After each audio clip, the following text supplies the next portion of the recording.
সম্মানিত ভাই এবং বোনেরা, আসসালামু আলাইকুম। আশা করি আপনারা সবাই ভালো আছেন। আজকে আমি আপনাদের সঙ্গে শেয়ার করব যে আপনার যাদের মুরগির বাচ্চা মারা যাচ্ছে এবং বিশেষ করে 15 থেকে 25 দিন এই রকম টাইমে আপনার মুরগির যদি সমস্যা হয়, সেক্ষেত্রে আপনারা কি ওষুধ দেবেন সেটা বিস্তারিত আমি আপনাদের সঙ্গে শেয়ার করব।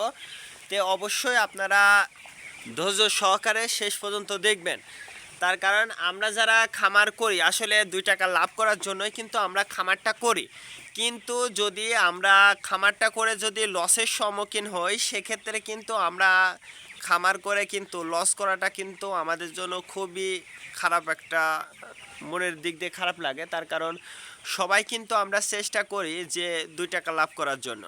তো বিশেষ করে 15 থেকে 25 দিন এই টাইমটা কিন্তু মুরগির দুইটা সমস্যা সবচেয়ে বেশি দেখা যায়। সেটা হচ্ছে ঠান্ডাজনিত সমস্যা এবং আমাশাজনিত সমস্যা।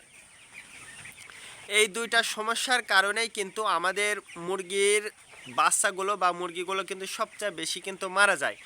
তো এক্ষেত্রে আপনারা যদি সঠিক চিকিৎসাটা আপনারা আপনার মুরগিকে দিতে পারেন, তাহলে দেখবেন যে ইনশাল্লাহ একটা মুরগির বাচ্চাও মারা যাবে না। শুধুমাত্র যে ব্রয়লার মুরগির বাচ্চার ক্ষেত্রে বা ব্রয়লার মুরগির ক্ষেত্রে কথাটা কিন্তু এমন না।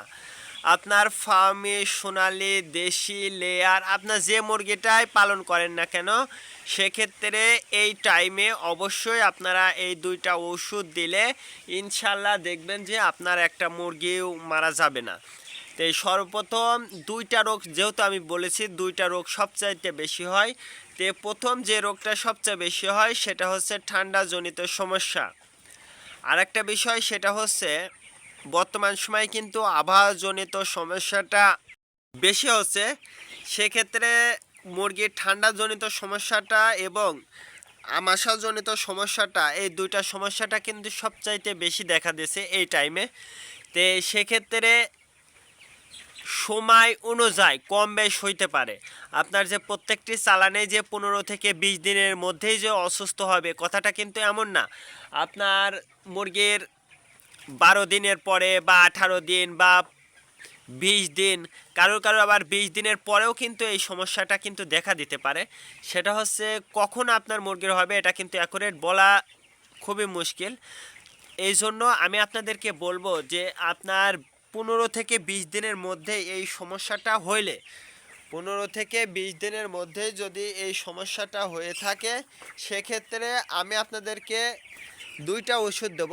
তার আগে আমি আপনাদেরকে বলবো যে আপনার মুরগির ঘরে যদি লিটারের সমস্যা হয়ে থাকে, আপনার খামারে আপনার মুরগির ঘরে যদি লিটারের সমস্যা হয়ে থাকে, সেক্ষেত্রে আপনারা লিটারটা একটু উলাটপালাট করে দেবেন। উলাটপালাট বলতে আমি আপনাদেরকে বোঝাচ্ছি যে লিটারটা আপনারা এইভাবে নেড়ে দেবেন, কোদাল দিয়ে হোক বা যেটা দিয়েই হোক। আপনারা যদি একটু উল্টায়া দেন লিটারটা, দেখবেন যে লিটারটা কিন্তু টাইম মতো শুকায় যাবে বা ভিতরে যে গন্ধটা থাকবে সেটা কিন্তু চলে যাবে। তো এই গন্ধটা যদি আপনারা বের করে দিতে পারেন, তারপরে আপনার মুরগির যদি ঠান্ডাজনিত সমস্যা হয় তাহলে আপনারা ওষুধ দেবেন, আমাশাজনিত সমস্যা হলেও আপনারা ওষুধটা দেবেন। এই বিষয়টা আপনাকে মনে রাখতেই হবে। আর আপনার মুরগির যদি শুধুমাত্র আমাশাজনিত সমস্যা হয়ে থাকে, আপনার মুরগির যদি শুধুমাত্র আমাশাজনিত সমস্যা হয়ে থাকে, সেক্ষেত্রে আপনারা শুধুমাত্র আমাশার ওষুধটা দেবেন।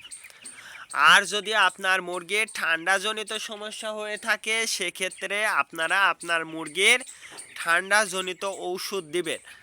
আর একটা বিষয় আপনারা সবসময় মনে রাখবেন, ঠান্ডা এবং আমাশা যদি একসঙ্গে সমস্যাটা দেখা দেয়, আপনার মুরগির ঠান্ডা এবং আমাশা যদি একসঙ্গে দেখা দেয়, সেক্ষেত্রে আপনারা দুইটা রোগের চিকিৎসাই কিন্তু একসঙ্গে করতে পারবেন।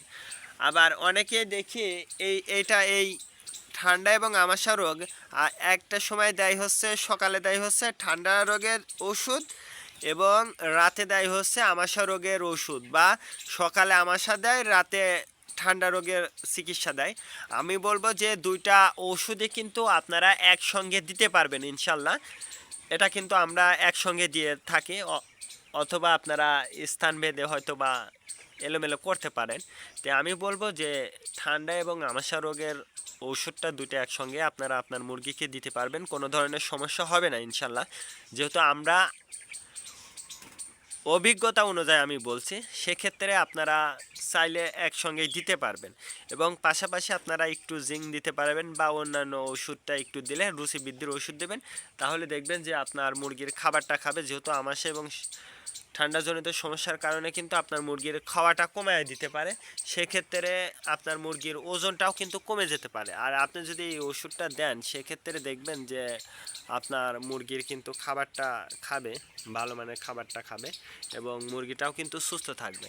তে আমি অনলি মাত্র দুইটা ওষুধই দেখাবো ঠান্ডা এবং আমাশার জন্য। এই টাইমে আপনারা যে ওষুধটা দিবেন সেটা হচ্ছে এই যে সিপ্রো। আপনি যে কোনো কোম্পানির ওষুধ নেবেন, আমি যে কোম্পানির ওষুধ খাওয়াবো কথাটা কিন্তু এমন না যে আপনিও সেই ওষুধই খাওয়াবেন, কথাটা কিন্তু এমন না। তে আপনারা চাইলে যে কোনো কোম্পানির ওষুধটা দিতে পারেন, সেটা হচ্ছে কক্সিকে এবং সিপ্রো।